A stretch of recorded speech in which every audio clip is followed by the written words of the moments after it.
She is fueling his delusions. She is providing him with endless praise that she prints out of random social media, and then it's all being put out in public, and she is with them round the clock. We also have a mystery that he is with her more than any of the other aides. She is absolutely with him later at night than other people. The White House is refusing to give us any details, any comment on this in this situation. If a woman of 34 has access to Truth Social, and Truth Social is the most important way to communicate for the president, then who's in charge? We don't know. I'm Joanna Coles. This is the Daily Beast podcast, and we have so much to get through today. Who is the mystery blonde that's been traipsing after Donald Trump, waving a sheaf of papers? How many people have actually turned up at the state fair? Clue, it's not what Donald Trump is saying. What's happened to those janky bits of rubber from the reflecting pool? And what about that guy who said that he was teleported? Yeah, you know, the guy that was running FEMA, the Federal Emergency Program. Well, he's kind of disappeared. It's all spooky.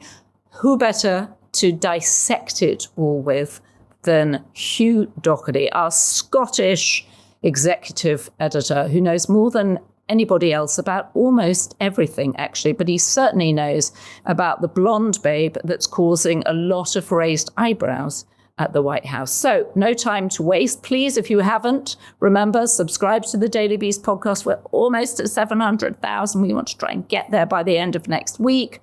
And it's how we bring you these episodes of conversations that really you don't have anywhere else. So let's get into it. Hugh Dougherty. Hugh Dougherty, I'm so glad to see you. It's been far too long. Joanna, it's amazing to see you. I detect that you might still be in France, possibly even in Paris. It looks like you are in some sort of artist's garret. And I hear things are hot. It's incredibly hot. I think it was the hottest place on earth officially yesterday. It was so hot, I cannot begin to tell you. But today I braved my way down to the Seine, to the Pont Neuf, which has, for those of you who know the artist Christo, it's been wrapped. Christo famously wrapped the Pont Neuf in sort of gold fabric. And there is a new installation there by the artist JR, who has turned the Pont Neuf, which is one of the bridges that leads to Notre Dame, into a sort of snow cave. It's really extraordinary. I hope we can show some pictures of it. So I went down there today, and who should I run into also poking around there? Ooh, let's see. Can we guess? Was it Charles Kushner, the United States ambassador to France? Interesting question. It was not Charles Kushner, though I wonder if he's seen it. It was not. It was George Lucas and Pharrell Williams, the creative director of Louis Vuitton. Pharrell is, and George, obviously better known for creating the Star Wars bar, which looks a bit like Trump's cabinet. It sounds like it was busy at this incredible installation. And it just made me think of another capital with another installation that is celebratory and maybe isn't so busy that I think we want to talk about. Oh, so I think we should definitely, I've got so many questions for you. I definitely want to talk about audience size at the State Fair. No problem here. I want to talk about the blonde who's trailing Trump, and it's all, according to her brother, a somewhat inappropriate relationship. So I'm very curious to hear about that. And of course, J.D. Vance. Who else would J.D. Vance feel sympathetic to? But let me guess. Oh, the only president who's ever resigned. The only American president who's ever resigned, Richard Nixon. So, Hugh, where do we begin? Can we begin with the mystery blonde? Well, the mystery blonde is just the most extraordinary story. I should just do a tiny bit of scene setting here, that on Tuesday, the authors and New York Times reporters, Maggie Haberman and Jonathan Swan, published Regime Change. And this has become an instant bestseller, and it has a whole load of insights and revelations about what goes on in the White House. But the thing that is really exploding this morning, as I'm speaking to you, is this 34-year-old blonde assistant who trails Donald Trump everywhere. She is somebody that I know you and Michael Wolff have discussed before, Natalie Harp, aka the human printer. But what we are getting at, what we have got out of this book is incredibly, just the unbelievable amount of time that Donald Trump is spending with a woman who is almost 50 years his junior, who other aides are really worried about, who the Secret Service were worried about, and now whose brother has come forward to say that he is concerned about what he calls an unhealthy relationship.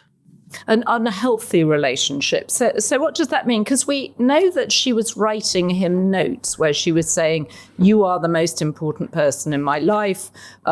We know that he has said that other people will leave him, but she will never leave him. So what has the brother said? Because it's the brother's revelations that have caused such consternation, correct? Exactly. So we've got the book and the brother's revelations together in the space of a couple of days, which have just exploded this whole issue.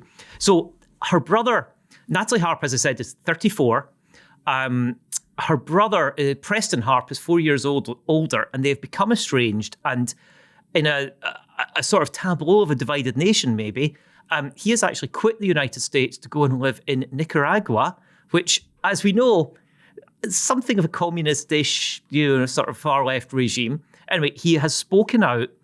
He spoke to the Daily Mail, I have to credit them here, to give an insight into their upbringing and their background. And what he says about their relationship is he can't understand why anybody in his family is even near Donald Trump, that this relationship is very unhealthy. It's a national embarrassment. And he says, just to quote this correctly, she's just like his fan club. He explains that this is a family that was brought up. Their mother was a very devout and apparently fairly intense Christian. Their father was seemingly a more relaxed person about matters. He was a Christian, but he was, much less intense about it. And rather sadly, their father died in late, I believe, 2018. And what's kind of astonishing is that a month after their father died, and again, rather tragically by suicide, she was on the stage. I'm sorry, I got the date wrong. I said 2018, I meant 2016. She was on the stage at the Republican National Convention praising Donald Trump and talking about how he had enabled her being cured of cancer. So it's a very strange background story. And now she is now one of his key aides. She is the aide that's closest to him all the time. She has the password to his Truth Social. She appears to be the person that posts many of his Truth Socials, or at least queues them up for him, and he then posts them. And she provides printouts to him.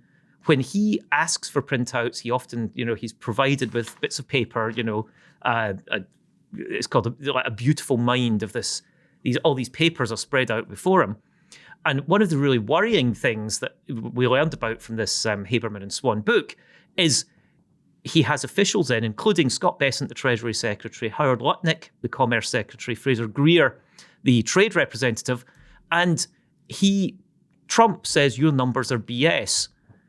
Get me the right numbers. Get me the right numbers. And he turns to Natalie Harp to overrule the representatives of 3 different departments of the United States federal government to provide the right numbers. So she is fueling his delusions. She is providing him with endless praise that she prints out off random social media. And then it's all being put out in public, and she is with them round the clock. It is an extraordinary story.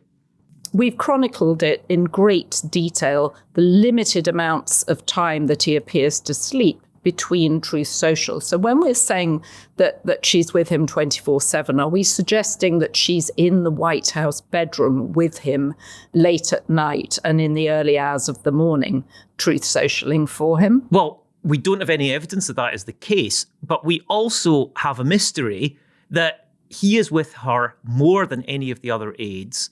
And it's very clear that there are no witnesses who are in a position to say exactly when their interactions stop.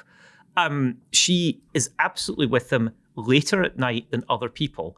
That we know. What then happens? How are they interacting? We're unclear. We know that Donald Trump will pick up the phone to people in the middle of the night. Little Marco Rubio has complained about this, that he gets calls from Donald Trump. He saw this as proof that Trump was somehow, really commandingly energetic. Other people may say that he just has unhealthy sleep. But that means we know he's active. We know I'm going to use the word working because I'm struggling to find another verb here. Others may come up with a better description, but he is doing things. And it appears that she's at his side a lot. So putting two and two together is entirely possible. The White House is refusing to give us any details, any comment on this in this situation. They didn't really elaborate on it to Maggie Haberman and Jonathan Swan, who asked about it. And one of the things that's worth pointing out is the reason that she has become such a prominent character in the sort of the book, in the launch and the rollout of the book is because she was in the room when they interviewed Donald Trump, and it was her, Caroline Leavitt, and Stephen Chung, and that was it. So it shows just how intensely close to the inner circle she is. And I'll just say Susie Wiles, who is the chief of staff, clearly has very great concerns. She learned about the letters that Natalie Harp was sending to Donald Trump, which said things like, "You are all that matters to me. I don't ever want to let you down." And they appear to have gone through some sort of, emotional journey. "I want to bring you joy to feel like we can get through a day without ever having to talk work." Susie Wiles' reaction, according to the book, "Where am I?" So, Hughie, is there an argument that actually, given that Melania is not in the White House very often, it's actually better for Trump to have a friend than to not have a friend? That said, his sleep does seem very disordered, and his Truth Socials seem ever more erratic. So is there also a suggestion that perhaps Natalie Harp is making up policy on the go, which is frequently what his Truth Socials are? And as we have written in The Beast, cabinet ministers wake up in the morning, go to Truth Social to find out what on earth the president has got in store for them today. Well, I think there's a number of things that sort of raises. First of all, yes, Melania is rarely at the White House. We know this. Michael Wolff has chronicled this. Michael Wolff has been to court over this. Secondly, who is running the Donald Trump inner circle? Who is making the policy decisions? One of the things that this book makes a point of is it's a very small number of people. It's maybe 5 or 6. Key people are not in the loop. Scott Bessent, who I just named, didn't know key elements of the Iran war before it happened. He's the Treasury Secretary, kind of important. So who's making these policies happen? Incredibly good question that we do not know the answer to. And you mentioned the disordered sleep. There are clear questions over the president's cognitive health and his physical decline, which we don't get answers to. And I'm just going to give an extreme example of Woodrow Wilson and his wife, that his wife essentially ran the government and towards the end of his administration after his stroke. The thing that was thrown at the Biden administration by the MAGA side, by Trump himself, was that Sleepy Joe was not in control. Who was the auto pen? Well, there's a lot of questions here that sound a bit like that. If a woman of 34 has access to Truth Social, and Truth Social is the most important way to communicate for the president, then who's in charge? We don't know. So what has the reaction been of, do we know, J.D. Vance, Marco Rubio to these revelations? Did they know all along that Natalie Harp is hanging out at the White House long after they've gone home to the observatory and wherever Marco Rubio lives? There has been an absolute absence of reaction to that. I mean, there are so many questions that need to be asked of Marco Rubio when he's on tour in the Middle East. There's so many questions. J.D. Vance, not somebody that lets himself get in front of reporters too often, although I know we're going to talk about what happened when he got on a stage. But neither of them so far have reacted in public. it's obvious that everybody in the White House has been talking about the presence of Natalie Harp. That's why she is so prominent in this book. I go back, Michael Wolff chronicled her extraordinary presence at that trial, riding around behind Donald Trump in a golf cart with a portable printer. So everybody knows about this. Everybody knows that she's there. And there are very, very good questions for them to answer, very legitimate questions for them to answer. I would very much like someone to follow me around and print things out. I wonder if I wonder if that's a new kind of job, human printer, that, in the days of AI, I know we're all supposed to be super digital, but sometimes just much more efficient having loads of pieces of paper in front of you. So I think it's an interesting job, human printer. I think we should apply for one for the day. Okay. Yeah, we should advertise for one at the Daily Beast. We can't get a golf cart in the office. If you're okay with one outside. We could get a golf cart in the office. I don't know. We could definitely get a golf cart in the office. Okay, maybe. Okay. Or we could get one of those child's toys. I could ride around in one of those. They could ride around behind me in one of those. All right. So, or the other thing they could do, Huey, is teleport themselves. Themselves. Like Greg Phillips. I am obsessed by this story. Greg Phillips, head of FEMA, who said on a podcast that he had been teleported several times, once outside a church in Georgia, another time to a Waffle House. And even Donald Trump, when presented with the idea that one of the leaders of FEMA, which the Federal Emergency Unit, which is incredibly important for people who've had hurricanes or terrible storms tearing through their states and have to rebuild. And it's a desperate situation, often for thousands of people as the weather seems to get more and more extreme. Even Donald Trump said he didn't know much about teleporting and he was going to find out more about it, clearly thinking, who is this strange person that we have hiding out at FEMA? So can you fill me in? He's gone missing, right? He's obviously been teleported. He was employed at FEMA by Chrissy Nome, Ice Barbie, and he's a very strange man. Who gets teleported? I just have to read out his words because they are epically fun. I was with my boys one time and I was telling them I was going to go to Waffle House and get Waffle House. And I ended up at a Waffle House. This was in Georgia. And I end up at a Waffle House like 50 miles away from where I was. There is an important caveat here. Teleporting is no fun. It sounds super fun. I mean, it sounds great.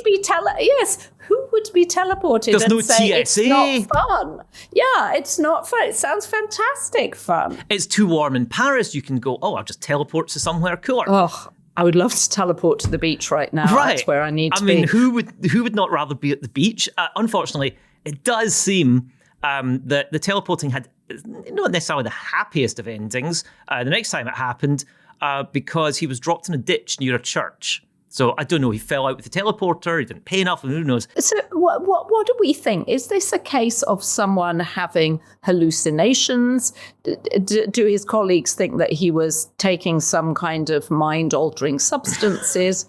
What do we think was actually going on here? Because he seemed to... I watched the podcast that he was on, and as you say, he ended up at a Waffle House in Georgia, and when he called his kids and he said, "Hey guys, I'm at the Waffle House," and they were like, "Well, which Waffle House?" And he was like, "The one in Georgia." And they were like, "Well, that's not possible. You just left." And He was like, "I've been teleported." I mean, what do his colleagues think? Do they think that he's barking at the moon? What do we think? I think the charitable thing that one could say is this is a 65-year-old man who is a born-again Christian, and I'm kind of assuming that there is some faith-based element of his beliefs here that is in some way engaged. However, it was very clear that people within FEMA did not really want to interact with him, that he was obviously a strange appointment, and that he was very, very much isolated and left well alone. And the incredibly lucky thing for FEMA is, as you just said, Joanna, people absolutely need FEMA when we think about hurricanes, about floods, about appalling natural disasters. By I was going to say by the grace of God, perhaps, but maybe that's who was doing the teleporting. By chance, there actually have not been significant national disasters during Greg Phillips' time at FEMA, which means that now that he's out, we luckily do not know what the teleporter would have done in this situation. So perhaps we have in fact been teleported away from crisis. It's such an important agency, and it seems like a lucky escape. Well, I want to say to any people out there who've been teleported, I mean, please write and give us your comments on YouTube. Listen, if you've been teleported, it doesn't matter where you've been teleported to, a Waffle House. Kind of strange to get teleported to a Waffle House. Of all the restaurants you could go to, a Waffle House isn't the one I would choose, although I do like occasional waffles. There's one thing worth saying about Waffle House and FEMA. The Waffle House Index is one of the most important ways that people are able to find out when disaster is approaching, because Waffle Houses are always the last to close. And when they start closing, that is when you need to evacuate. So it may be that he was onto something here. Okay, the Waffle House teleporting index. Okay. So, Hugh, maybe he's teleported himself to the state fair. He might have. Unfortunately, not a lot of people have teleported. Not a lot of people have taken the train. Not a lot of people have even turned up. Well, I was going to say he'd be very visible at the state fair because there's no one else there. There's no one right? there, and there's no Waffle House. So the Great American State Fair, it is almost July the 4th. We are about to mark 250 years of the United States. And I just say that maybe these celebrations have gone slightly Trumpy, maybe a bit MAGA. And one of the celebrations that was actually predated Trump was supposed to be a state fair, but for the whole nation on the National Mall. And to be honest, sounds pretty good, right? Who doesn't love the state fair? There's butter sculptures, there's deep fried stuff. It's crowded, it's busy, it's summer, there's games, there's shows. Unfortunately, it got sort of taken over by the Trump lot, and I'm afraid I have to tell you, it's not been well attended so far, and there was quite literally a meltdown at it. A meltdown. Well, first of all, I think lots of states haven't taken part. Right? Correct. The Democratic states haven't taken part. Many of the Democratic states, for example, Josh Shapiro, the governor of Pennsylvania, has just said that he was aware of it, and there was very little interest from businesses in his state in taking part because it had become partisan, it had become Trumpy, and what business wants to be associated with just one bit of political division? Right, because customers come from both sides, right? So what was the meltdown exactly? I have a feeling I know where this is going. The literal meltdown was that they lost power in the food tent. And what do you want to get at a state fair on a warm day? You want a nice ice cream cone or a nice tub of ice cream. The ice cream melted.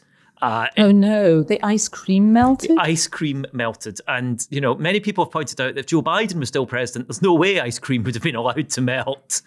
Well, he would have dropped it, though. Do you remember how Joe Biden was always dropping his ice cream? He did drop his ice cream. Although there's something so nice about a president admitting he likes ice cream. Although we know Donald Trump likes ice cream because he leaves cartons of it around his bed. Right? Yes. Tubs of it round his bed. So is this an embarrassment and a humiliation for Donald Trump, this sort of state fair that's nobody's going to? I mean, I saw there's a big Ferris wheel. I mean, it sort of looks like it should be fun. It should be, you would think. There is a big Ferris wheel. There is also a kind of miniature version of the Arc de Trump made out of plywood and looking kind of a bit tacky. And I know you are near the Arc de Triomphe.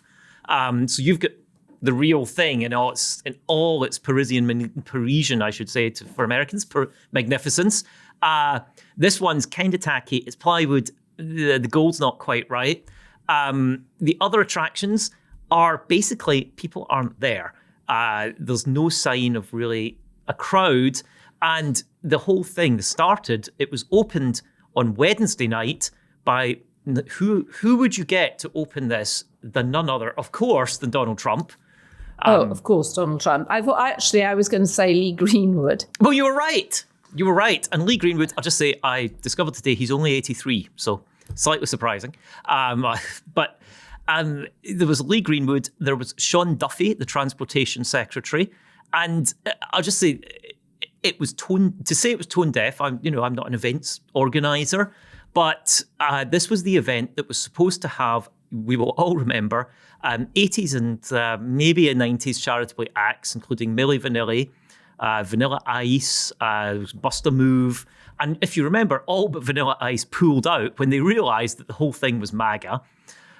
So Sean Duffy opened it by getting up on stage and saying, "Oh, we've got the Marine Corps band here. Obviously, they don't get to pull out. They may have their views, but they're stuck there." And said, "Aren't they better than those libtards that cancelled?" And I just want to say, this is a phrase that's used on the right a lot, but when you break it down, really pretty revolting, liberal, retard, horrible word. And I just say the hypocrisy of this is awful. Sean Duffy is the very proud father of an 8-year-old daughter who has Down syndrome, and he has spoken often about that. He and his wife, who is a Fox News anchor, because obviously in Trumpworld, that's what you are, have spoken about their love of their 8-year-old daughter, and they are very prominently anti-choice and have made that a thing. And then he gets up and uses this phrase, which calls back to the worst sort of prejudice against people with Down syndrome and with all sorts of other conditions and that they have to that they and their families deal with. Anyway, that was pretty bad. Lee Greenwood sang, obviously, and that was what you expect. And then Donald Trump got up, and we know, because we saw the pictures, the crowd just started to melt away, rather like the ice cream from the back. And it was the same usual Donald Trump spiel that we have all heard. So, not an auspicious opening. Donald Trump has been raging on Truth Social about how this was the biggest crowd possible. There were 45,000 people there. There were not. And none of them left before the end. That's the thing that has really angered him. He's back to obsessing about crowd sizes on the National Mall. So crazy. And do people have to pay to go to the State Fair, or is it free?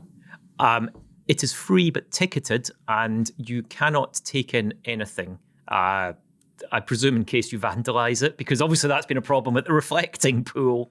So let's talk about where we are with the reflecting pool. As we know, it's not reflecting, or it's reflecting badly on Donald Trump. A lot of people have suggested that this is the perfect modern day example of Narcissus.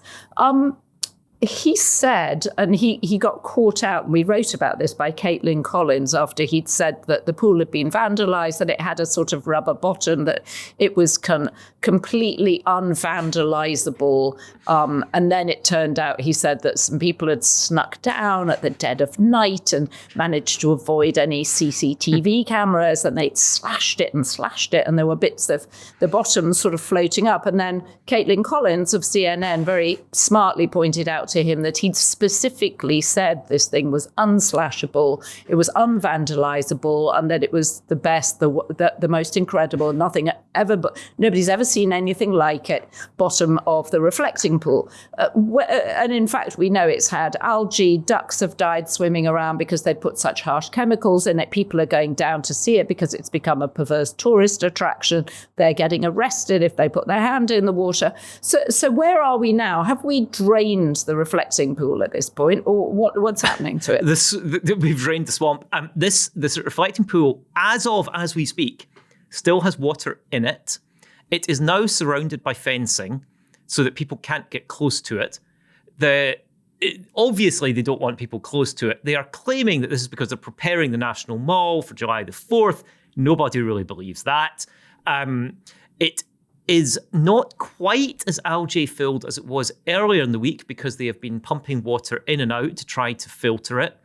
They had the lucky break of a lot of rain, and algae needs sunlight. They had a lot of rain, that diluted it. They've been cleaning the water, but everybody knows this algae is coming back. It's still there. It's going to grow again. Many people who are watching will have been and seen the reflecting pool. And remember, all the times I've ever seen it, it's kind of like, it does have algae in it. DC is a swamp. we all know, that's kind of Pierre Charles Longfong did an amazing design of DC. It's still a swamp. So we expect it to be drained shortly, maybe over the weekend, maybe later. We don't expect it to be fixed, quite frankly, because the company that repaired and did it up 15 years ago has been asked about what they think, and this company says, in fact, they were asked if they could come back and have another refurbishment of it, and they said, your plan is not possible, you don't have enough money, and you can't do it in that timeline, so we know that it's not going to work. The people that can fix the pool, that can drain the swamp, are unavailable. So we're back to the pool guy, I fear. To what extent, Hugh, is this just a problem, a perennial problem with the reflecting pool, and to what extent is it because the contract system didn't work, it didn't go out to bid, it just went to someone who'd never done anything like this before but is a friend of Donald Trump's? Is it resolvable? I mean, I don't ever remember hearing about the reflecting pool having problems under Biden. Well, it's always had a bit of algae in it, right? That's just how it is. Since 1922, the reflecting pool has never been as pure as you might want, but it's been pretty reflective. Trump became obsessed, and this is, I think this speaks to this current presidency, not as much as last one, this one. He became obsessed by the appearance of Washington, D.C., and he became obsessed by chucking gold on the White House, which we've heard about, hand gluing bits of gold to the fireplace mantle. And he looked at the reflective pool and was like, I want it to look like a blue bottom, and, and he... American flag blue, right? American flag blue. What other colour do you expect? And he wants to put his mark on it. And unfortunately, he has put his mark on it. It's a mess. It's resolvable, one would expect, but it's expensive. The Obama administration spent triple-digit millions on it because it is an expensive problem. It is difficult to keep water in DC that pure on that scale. 6.4 million gallons of water, a lot of water. It's exposed to intense sunlight. It does not move very much. Those are problems on a scale that need expensive solutions. And one of the other aspects of this is, where do you get your water from? DC has the river, the Potomac, going through it. It's not actually an area with a brilliant water supply. They take the water from the Potomac, they purify it, they put it in. It's what they're going to do, build an aqueduct to mountains far away. Whatever the solution is expensive. And Donald Trump doesn't want expensive. He doesn't want long term. He wants immediate now, and with a bit of gold, or in this case, a bit of American flag blue. I know, I'm amazed they haven't just painted it gold on the bottom. Well, that would be even better. And I'll just point out, by the way, that the lining, the company that provided the lining, usually its expertise is not in floor lining. It does do that, but its main business is lining flatbed trucks. So... flatbed trucks where you really don't want any water at all. No. And it's such a shame because it's such a beautiful space in DC to go and have a quiet walk. I always like to try and, spend some time if I'm down there and I've got a sort of 20-minute break to just actually go and walk the reflecting pool, because it's such a wonderful idea that you pause to reflect.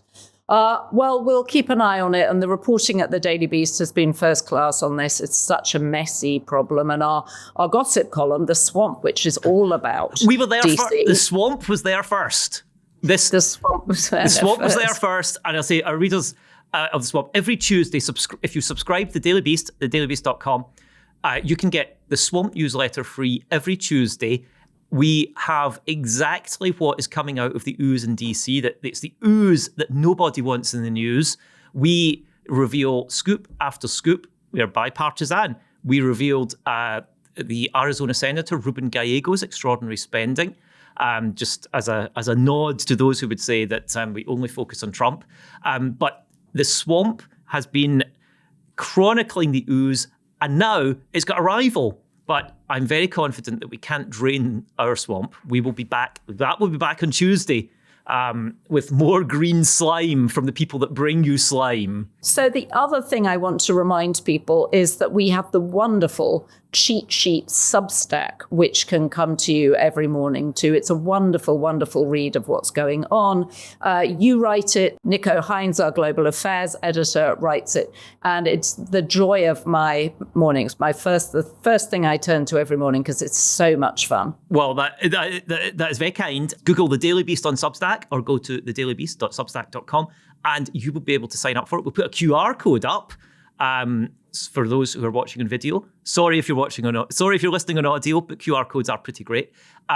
Yes, we are doing that twice a day, morning and afternoon, bringing you the latest and the liveliest of what's happening in the news. And I will say it is usually focused on the Trump administration. Surprise, surprise. Because they just keep delivering. They do keep delivering. So we mentioned the Star Wars bar and the strange group of characters that George Lucas pulled together. And I should remind people, by the way, the Pont Neuf installation, which I was recommended, the last day is on Sunday. So if you happen to be in Paris or you feel like a sudden last minute trip to Paris, I can't recommend it highly enough, and it won't be there on Monday. So you need to go down and...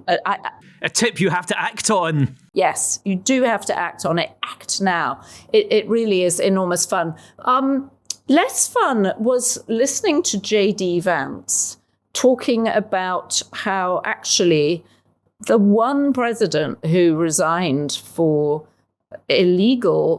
criminal behavior, he's saying, well, if it was now, Richard Nixon, the Watergate scandal, it would have been 12 hours on social media as part of the news cycle, and we would have moved swiftly on.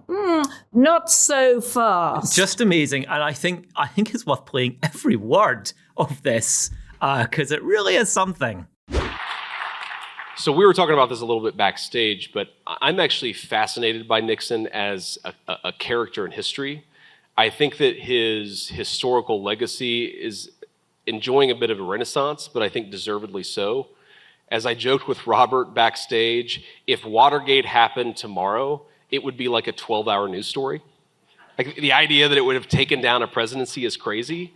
And by the way, if you look at the story of how the deep state took down Richard Nixon, it's not all that different from what the same groups of people, the same institutions tried to do to Donald Trump in the first Trump administration.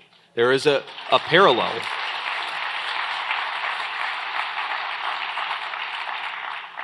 I also just, at a personal level, young senator, vice president, writes some best-selling books, is hated by the media. It kind of sounds like J.D. Vance. So I'm a little, I've always liked Richard Nixon. I've always liked Richard Nixon.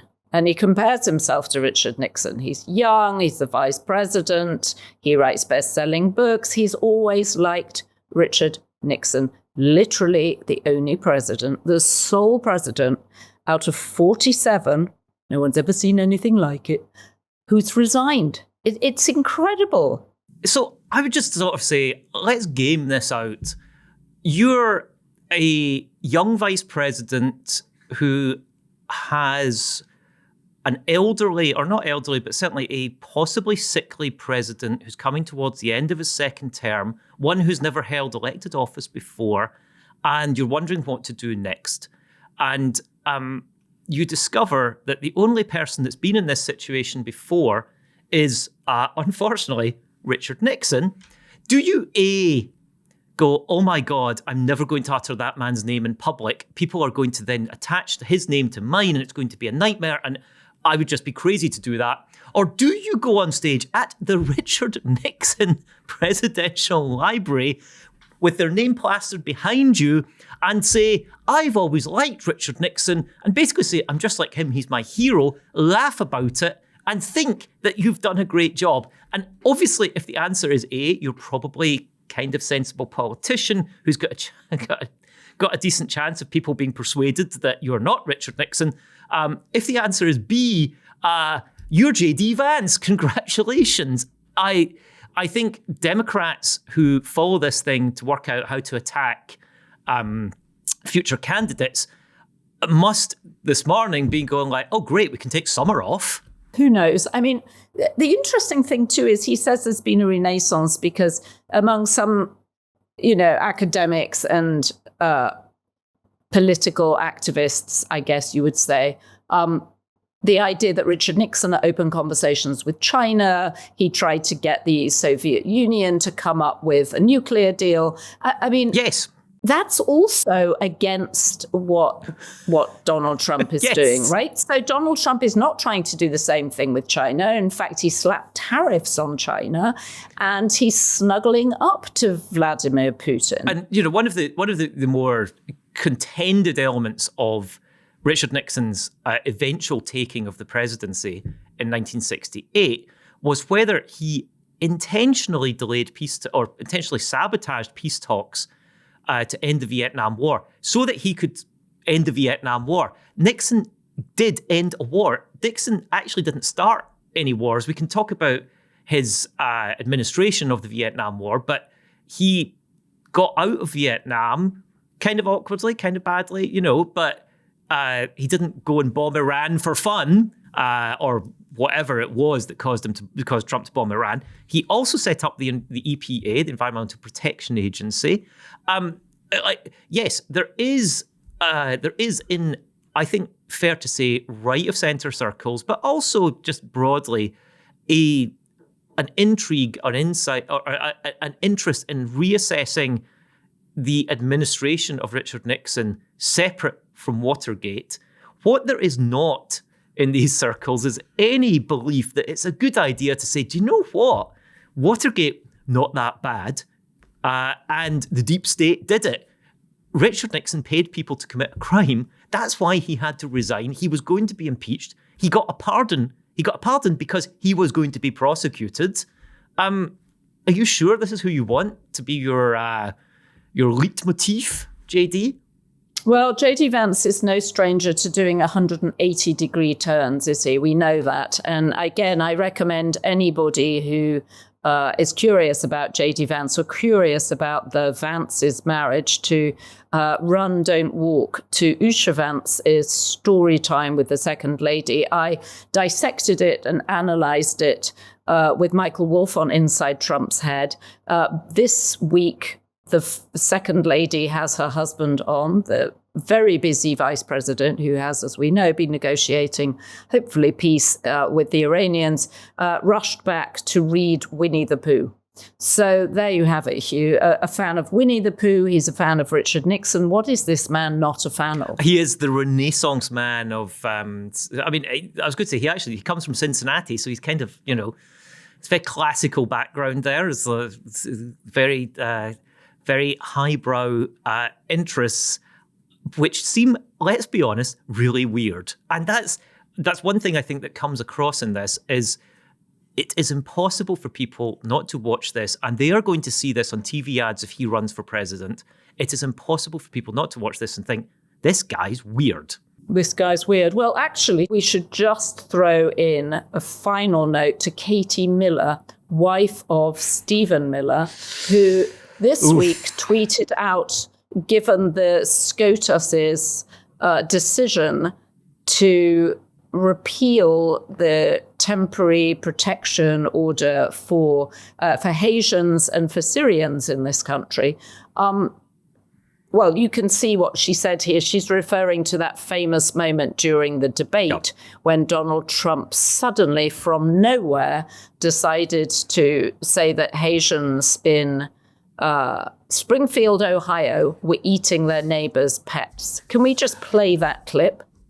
In Springfield, they're eating the dogs, the people that came in. They're eating the cats. They're eating the pets of the people that live there. So Katie Miller, the wife, of course, of Stephen Miller, who is probably, putting aside Natalie Harp, Donald Trump's most significant and in terms of policy, powerful aide.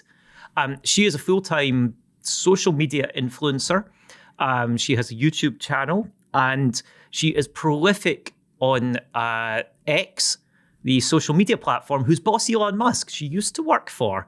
in a situation that became a sort of intriguing question over her relationship with Stephen Miller. However, moving past that, as you rightly say, the Supreme Court the Supreme Court gave Trump quite an unexpected victory of saying that they could remove temporary protective status from people from Haiti and Syria.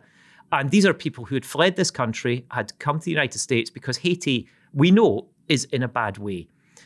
Many of them have settled in Springfield in Ohio, which is a sort of medium-sized industrial city.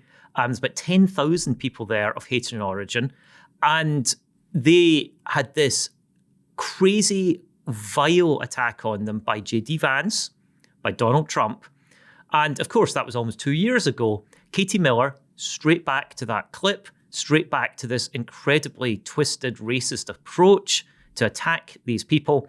And I'll just say that she obviously received a lot of feedback, is perhaps one word, for it from people. But among those who were really, really angered by this ruling itself were the rock-ribbed Republican governor of Ohio, Mike DeWine, who issued an extraordinary statement that this was a mistake. That's a very, sort of measured word to use about the Supreme Court. But when we talk about the Supreme Court, the language is, often measured and veiled. He described it as a mistake, and he said that this is not in the best interests of the United States or Ohio. So, Katie Miller, your own party doesn't agree with you on this, but this is about Stephen Miller and his fanatical deportation agenda. And as Mike DeWine, the governor of Ohio, has pointed out, these 10,000 Haitians in Springfield are immediately eligible to be rounded up by ICE. That is what Stephen Miller would rather clearly like to do, and I believe we have a clip which just shows you his sort of spittle-flecked effect. And we can finally remove these Haitian illegal migrants from the United States. It is a momentous victory, albeit this should have never taken 10 years. It is outrageous that we have judges in this country who continue to supplant their own radical beliefs for the democratic views and judgments of hardworking American citizens. Just when you're getting warmed up, I was starting to laugh about the definition of temporary. 10 years, that's the definition of temporary. So I think kind of mask off there, right? You perform and then you laugh and giggle about it. But this is a major problem that affects clearly these people from Haiti and from Syria. You actually cannot fly from the United States to Haiti. The Federal Aviation Administration doesn't allow you to because it's not safe. How are we going to remove these people? And Stephen Miller is obviously thirsting over the idea that we can round them up. That's what went wrong in Minneapolis. It's what cost Ice Barbie her job. It's what Republicans who care about polls and who care about the election in November are thinking, this is a nightmare. If we see those scenes again, people are disgusted when they see families brought out at dawn, families marched down streets, children rounded up. None of this is popular. And yet, here is Stephen Miller thirsting over the possibility of this happening to a very specific group. Well, and you also saw him there almost performing for an audience of one, knowing that Donald Trump is probably watching it and that he's very much still engaged. We haven't seen as much from Stephen Miller recently because, of course, people have been focused on the war in Iran. But he's been working all along. Hugh, it's always good to see you and to have an up sum of the week. I hope we can do this again next week. And I can't wait to get back to New York. I might be teleporting to the state fair, Joanna. I'm not sure if we should risk going on the Ferris wheel if anybody's going. I don't know. I mean, I'm sure it's fine. But nothing would persuade me to get on that Ferris wheel. I was thinking about that with the melting ice cream, with the reflecting pool, producing all sorts of weird gaseous bubbles. Nothing. You would get stuck at the top of it and you would never come down. That would be my fear. Hugh, excellent to know that you're in charge of the newsroom. I'll be back on Monday. We are waiting. We will have a golf cart waiting for you, Joanna, with a printer. Good. And a printer. That's what I want. If you have been, thank you for watching us. Don't forget to subscribe to The Daily Beast. And a big thanks to our production team, John Romero, Ryan Murray, Rachel Passer, Heather Passaro, and Neil Rosenhaus. So the good news is we have so many B-Beast tier members now. There are too many names to read out, and we really appreciate your support.